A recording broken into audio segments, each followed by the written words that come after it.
Corona काल में भी कांड जारी है। आज मराठा आरक्षण पर सुप्रीम कोर्ट द्वारा स्टे लगा है।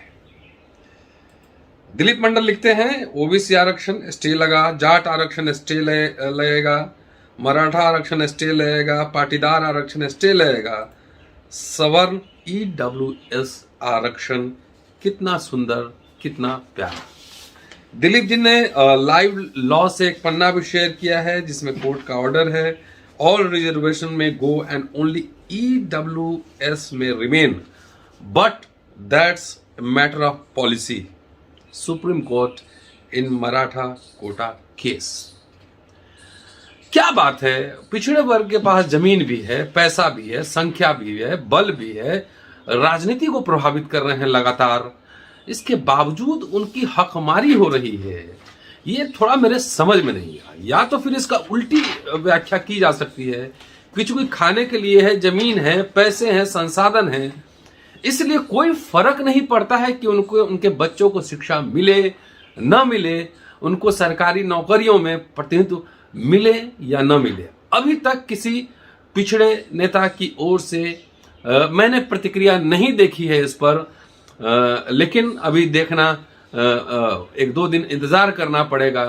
तमिलनाडु में स्टालिन ने जीत दर्ज की है, पेरियार की मूर्ति पे उन्होंने पुष्पमाला चढ़ाया है। बिहार, उत्तर प्रदेश में पिछड़े नेता मजबूत हैं। देखना है कि क्या प्रतिक्रिया उनकी ओर से आती है। बहरहाल, आभासी दुनिया के मेरे दोस्तों, रतन लाल बोल रहा हूं और आज आपको दिलचस्प एक डॉक्टर अंबेडकर का एक संदेश सुनाने जा रहा हूं और वो मराठों को है। और ये मराठों ने अपनी एक पत्रिका निकाली थी जिसका नाम था मराठा मंदिर, और इसका विशेषांक निकला था 23 मार्च 1947 को। तो मराठा समुदाय के लोगों ने उनसे आग्रह किया था कि कुछ संदेश मराठों के लिए वो भेजे। जो संदेश उन्होंने भेजा था वही संदेश पढ़ता हूं। और आज जो देश में हालात हैं, ये खास तौर से मराठों को दिया गया संदेश है, लेकिन उन्होंने पूरे पिछड़े वर्ग को इसमें शामिल किया है।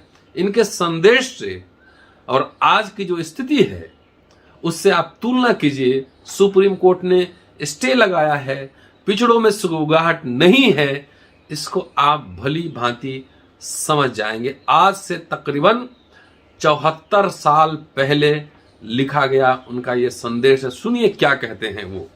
उन्होंने लिखा कि मैं अपने आप को कभी यह विश्वास नहीं दिला सका, प्रेरित नहीं कर सका कि मैं मराठा समुदाय को कोई संदेश देने के योग्य हूं कि वे किन आदर्शों का पालन करें, किन उद्देश्यों का अनुसरण करें। ये कहने की, उनको ये सलाह देने की स्थिति में कभी मैं नहीं पाता।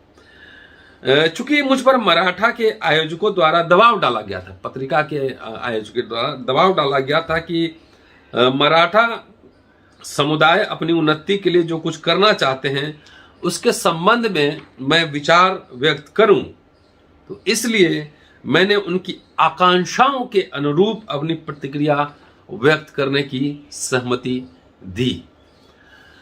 आगे उन्होंने लिखा कि मेरा यह विश्वास है कि यह मराठा ही नहीं बल्कि यह प्रत्येक पिछड़े समुदाय पर भी लागू होता है। यदि वे शोषण से बचना चाहते हैं तो राजनीति एवं शिक्षा दो विषयों में अवश्य भाग लें। एक समुदाय अपना अस्तित्व तभी बनाए रख सकता है जब वो राज्य पर नियंत्रण करने में समर्थ हो, लेकिन एक अल्पसंख्यक समुदाय समाज में अपना आधिपत्य तभी रख सकता है जब राज्य पर उसका प्रभाव हो, राज्य पर उसका प्रभाव हो।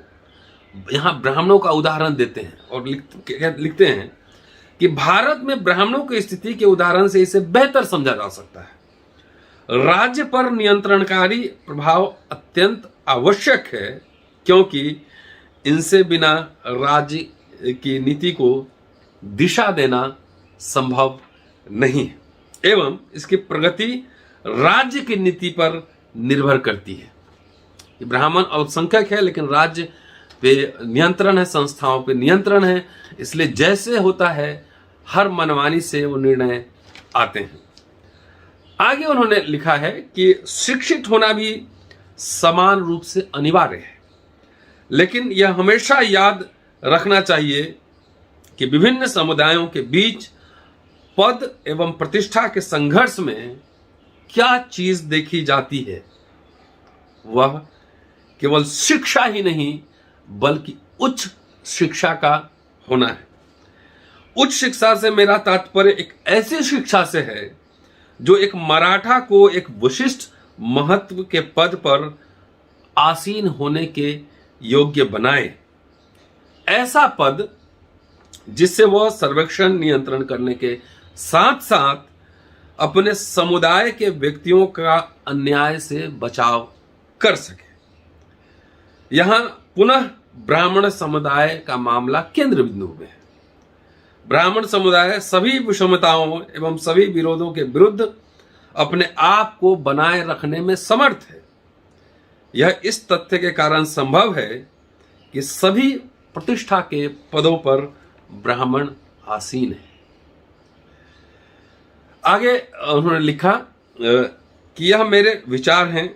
मैं यह अवश्य कहूंगा कि मराठा मंदिर अपने समुदाय की सेवा नहीं कर रहा होगा यदि यह अपनी ऊर्जा को प्राथमिक या माध्यमिक शिक्षा के विस्तार जैसे सरल कार्य पे व्यय करेगा। कि अगर मराठा मंदिर सिर्फ प्राथमिक और मध्य शिक्षा की बात करेगा, इसका मतलब है मराठा समुदाय की सेवा वो नहीं कर रहा है। आगे कहते हैं, लिखते हैं कि भारत में अधिकतर प्रांतों की सरकारें प्राथमिक शिक्षा के विस्तार की योजना बना रही है। आज भी खिचड़ी योजना है, स्कूल जाइए मास्टर रहे, लेकिन पूरा यूनिवर्सिटी हायर एजुकेशन प्राइवेटाइज हो रहा है। ये भारत में अधिकतर प्रांतों की सरकारें प्राथमिक शिक्षा की विस्तार की योजना बना रही है एवं भारत में अधिकतर जनता संतोष और कृतज्ञता अनुभव कर रही है। मेरा मानना है कि प्राथमिक शिक्षा का प्रसार हमें हमेशा उपेक्षित रखेगा। 10वीं 8वीं पास करके कुछ नहीं होने वाला है। इससे मुझ में किसी प्रकार का उत्साह जागृत तो नहीं होगा, बल्कि मैं इसे मोह पाश में फंसाना मानता हूं। मुझे खेद है कि अधिकतर लोग इस बात से भी अवगत नहीं हैं कि भारत में जाति सैकड़ों वर्ष से चला आ रहा है तथा कई सदियों तक रहने वाला है और यह भेद ब्राह्मण एवं गैर ब्राह्मणों के मध्य शैक्षणिक असमानता के कारण है। इस असमानता को केवल प्राथमिक शिक्षा के विस्तार द्वारा मिटाया नहीं जा सकता। ब्राह्मण एवं गैर ब्राह्मण के मध्य सामाजिक स्थिति में असमानता को केवल ऐसी शिक्षा को अपनाकर मिटाया जा सकता है जिसमें कुछ गैर ब्राह्मण उच्च शिक्षित होकर प्रतिष्ठित पदों पर बैठे ब्राह्मणों के एकाधिकार को समाप्त कर दे। मेरी राय है कि प्रतिष्ठित पदों के लिए योग्य बनाने के आवश्यक स्तर तक गैर ब्राह्मणों को शिक्षित करने का कार्य राज्य द्वारा होना चाहिए। यदि यह कार्य राज्य नहीं करता है तो मराठा मंदिर द्वारा किया जाना चाहिए। अपने भाषण को कंक्लूड करते दिलचस्प उदाहरण देते हैं। आज भी आप देखेंगे कि दलित जातियों और पिछड़ी जातियों में झड़पें होती हैं और कई जगह ऐसे उदाहरण मिलते हैं। महाराष्ट्र में मिलेंगे जहाँ की मध्यवर्ती जातियाँ पिछड़ी जातियों दलित जातियों को पीटती हैं, उनके साथ भेदभाव करती हैं। तो ये दिलचस्प उदाहरण देते हैं। आगे कंक्लूड करते हुए कहते हैं कि यहाँ मैं एक और मुद्दे का वर्णन करना चाहूँगा। कुलीन वर्ग की तुलना में मध्य वर्ग एवं निम्न वर्ग में कुछ त्रुटियां हैं और यह त्रुटियां समस्त संसार में पाई जाती है। मध्य वर्ग के पास निम्न वर्ग की प्रगति को सहन करने की उदारता नहीं है जैसे कुलीन वर्ग में। कुलीन वर्ग थोड़ा सा उदार भी हो जाता है, कहते हैं कि नहीं है उदारता। तथा इसके पास निम्न वर्ग का आदर्शवाद भी नहीं है। कि जो प्रोलेटेरियत होते हैं, सबसे नीची पर, उनमें एक आदर्श होता है, एक बेहतर समाज बनाने का एक सपना होता है कि कहते हैं कि वो मध्यवर्ती जातियों में नहीं है। इससे मध्यवर्गीयों ने इस वजह से मध्यवर्गीयों को दोनों वर्गों का शत्रु बना दिया है। यह कुलीनता से, उसकी उच्च हैसियत से घृणा करता है, कुलीन वर्गों से उसकी उच्च हैसियत के कारण घृणा करता है। यह निम्न वर्गों से घृणा करता है क्योंकि वह नहीं चाहता कि निम्न वर्ग उन्नति करके उसके समान बन जाए। मराठा भारत में मध्यवर्गीय है एवं जिस किसी ने भी इसके साथ कार्य किया है वे यह जानते होंगे कि उनमें ये त्रुटियां हैं, जो ऊपर लिखित जो त्रुटियां हैं, यह त्रुटियां उनमें हैं। मराठों के पास उन्नति के दो मार्ग हैं, दो विकल्प हैं उनके पास। एक तो अपने से उच्च वर्ग में सम्मिलित हो जाएं, अपर कास्ट बन जाए, तथा निम्न श्रेणी को उस स्तर तक उन्नति करने से रोके, यह पहला विकल्प है। और दूसरा विकल्प कहते हैं कि वह निम्न वर्ग में शामिल हो जाए, आरक्षित कैटेगरी में शामिल हो जाए, निम्न वर्ग में शामिल हो जाए तथा उस वर्ग को समाप्त कर दे जो दोनों वर्गों से उच्च है। एक समय था जब वे निम्न वर्ग में सम्मिलित हो गए थे, पिछड़े वर्ग में फूले का प्रभाव था, उधर सम्मिलित हो गए थे।